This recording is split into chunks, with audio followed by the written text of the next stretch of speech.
현 정부 비선 실세로 지목된 최순실 씨가 구속되고 안종범 전 청와대 정책조정수석이 긴급 체포됐습니다.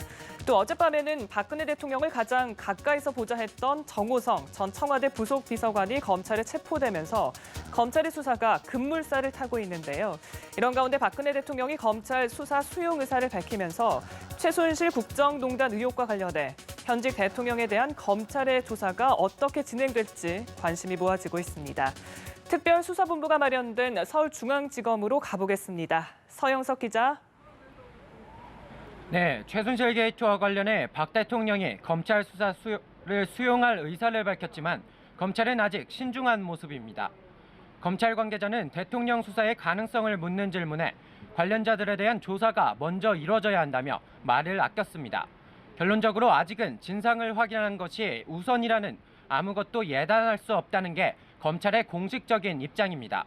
하지만 오늘 박 대통령이 필요하다면 검찰의 수사에 응하겠다는 뜻을 밝혔고 미르, K스포츠재단과 최순실 씨 회사 현안을 일부 챙겨봤다는 안종범 전 수석의 진술이 나오면서 향후 조사에 따라 사상 초유의 현직 대통령에 대한 검찰 조사도 이뤄질 거란 전망이 지배적입니다.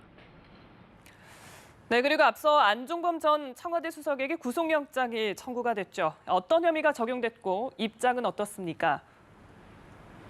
네, 검찰은 안종범 전 청와대 정책조정수석에 대해 오늘 구속영장을 청구했습니다.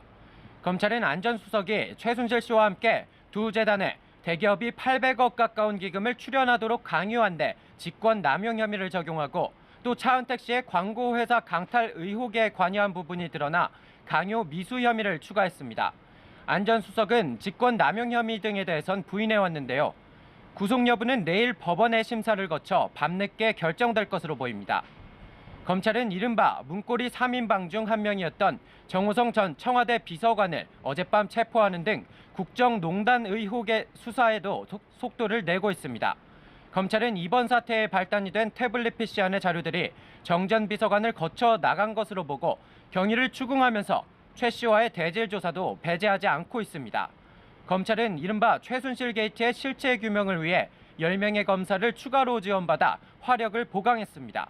특별수사본부 소속 검사만 32명으로 과거 대검 중수부의 규모와 맞먹는 단일 사건으로는 역대 최대 규모입니다. 서울중앙지검에서 연합뉴스TV 서영석입니다.